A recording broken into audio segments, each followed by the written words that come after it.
go. Please Yep. join me in the Pledge of Allegiance. I pledge allegiance to the flag of the United States of America, to the republic for which it stands, one nation, under God, indivisible, with liberty and justice for all.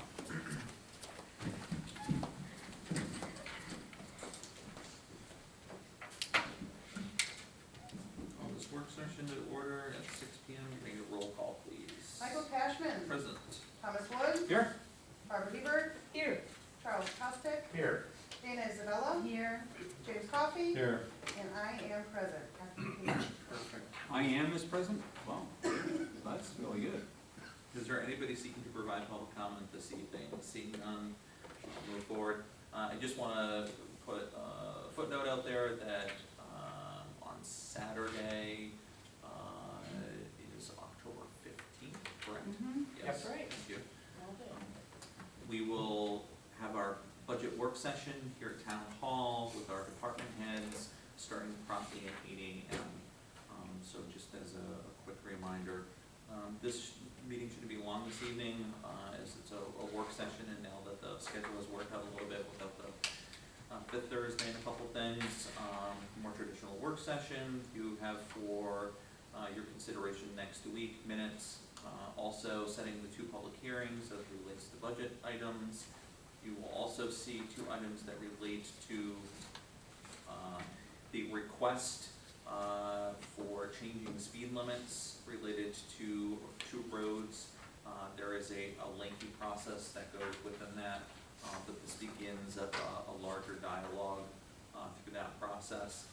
I do want to put a little bit more context on the request road name change for Pine Knoll Drive to Bittersweet.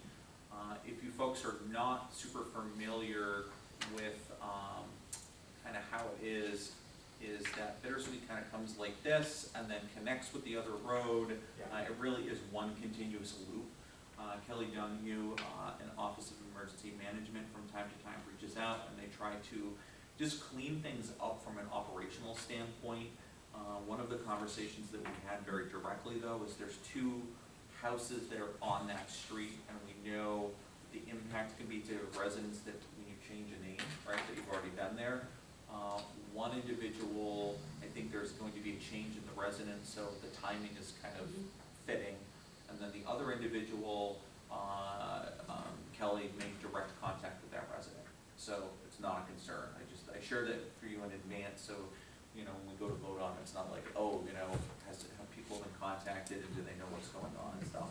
And then I know Chuck and I had just an independent conversation afterwards, and just said that there is a benefit from an emergency management perspective. Yeah, because we cover that road. Yeah. It's always hard to find when you, where's that road? Yeah. Well, and that's what I said to Michael, we've been dispatched there from time to time, and you're kind of like, I know.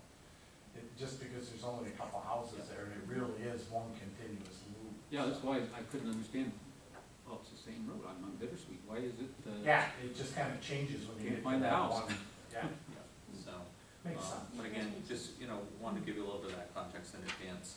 And then there's one of Tom's favorite, a site plan return deposit. And then there's the retirement of the deputy tax receiver, and you'll be reminded that Jackie does have two deputies at the moment, with the full understanding that Sue Ellen will transition into the first deputy's position upon Elaine's retirement. And very sad to see Elaine retire.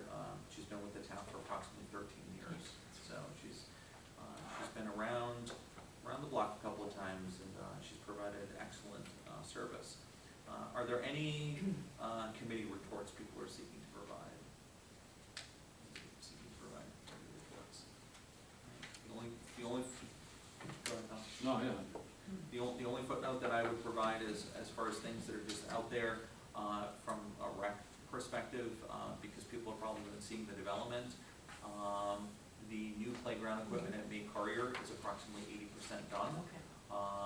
They need to do some touches up, including the cushioning and stuff like that, mulch, etc. And a couple things with the sidewalks, but it's really nice to see, yet another investment planned investment in our rec feature. So, Good investment. yeah, it looks really nice. Michael, if I could just for Dana and I, Yeah. with the Community Development and Planning Group, and you touched upon it, you can expand on the context of that, is the Clinton County Board of Realtors, who's been partnering with the town of Plattsburgh with the Smart Growth Plan. Yep. I mean, the town center Smart Growth Plan started in 2019, and then I think there was collaboration for the 2021 Smart Growth Plan. But one of the exciting things that we talk about is planning and how important that is, but then when we have the tools to do that, so obviously what's happening now, and that's collaboration, I think with the 3 grants that they received, maybe at least two level grants that they have, for the production of the developer guide, which I think is gonna be exciting, because it'll have market information, it'll have housing. It's just a tool that I think now is the time for that to take place. Yep. You may wanna comment on that a little bit more. Yeah, so a couple of years ago, and during the State of the Town, actually, the Butcher Block, through the program where it's the state of the county, the city, and the town, I was talking about, the town's movement towards smart growth and what the principles mean. And it was the Clinton County Realtors that approached me and said, hey, there's, some interest and opportunities for us to collaborate with some granting opportunities. One of the last things we did was we identified the former Clinton County Airport, which I think is a great benefit to all of us. That's, a great place to see multi-use development, moving forward, but also the town center. But one of the big things that we have been wanting to do for a while is a developer's guide, and really what it does is it captures locations within the smart growth areas. Okay, so it's not every corner of the town, it is hyper-focused, but it captures, what the cost potentially would be for a developer to come in, score the earth, what utilities they could hook up, what are the special districts, maybe what are some of the soft traffic counts, and it becomes kind of an introduction to some of those corridors, and then what the process would be going through the planning department, the codes and zoning department, et cetera, and it helps just move these projects forward in a much quicker manner, again, with plans of what our expectations are, so we're not bending the expectations for people. What we're actually doing is we're putting it out front of them from the beginning, so we try to cultivate the types of plan development in those areas a little bit easier and stuff like that. And then that document can be shared with other partners, such as the Chamber of Commerce, the Clinton County Development, the TCPI, the Development Corporation, the Board of Realtors and others, and again, I put it in perspective.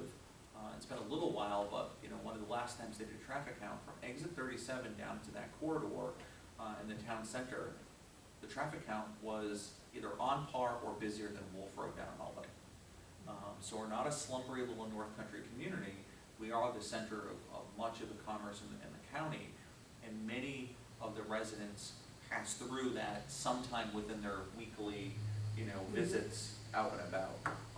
So we have a lot to offer, and we have been investing in our infrastructure, while other communities have been not doing that or divesting from some of these things.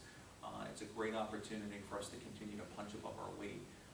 And this is partly in credit, and I'm glad you brought this up, Barb, because when we talked with the bonding group, they asked us, what are you doing to sustain the trajectory that you're on? And we told them that we were planning on doing this, and they said, wow, there are very, very few communities that are thinking of how you promote yourself in a positive manner where people don't have to look for the information. So we still have a lot of work to do. We're not perfect, but it's an exciting project. And I think the team's actually been making sure that as a result of Yep. these tools, it's a regional impact. I think we haven't been kind of Plattsburgh-centric about what we're trying to accomplish, but it's gonna have the regional impact beyond just the borders of the city and the town. Absolutely. And we make referrals all the time. And there are people that call here and, they're not quite looking for what we have, and we say, hey, why don't you talk to our friends in Beacontown, or talk to our friends in Peru, or talk to our friends in, the city of Plattsburgh, Skyler Falls, et cetera, et cetera. And a lot of times these developers may not come to be, but we're all one big referral center, you know, so that people can do business in Clinton County, not just, you know, in one municipality. I don't know of any reason for an executive session tonight. Is there anything else before we leave? Seeing none, we will adjourn tonight at 6:10. Just a reminder about the budget session on Saturday. Drive safe, everybody. It's supposed to be raining Sounds quite a like storm. it's raining Yep. out there. Started. Yeah. You know, I'm gonna say on the other side of talking about that, the guy, today I used the website to help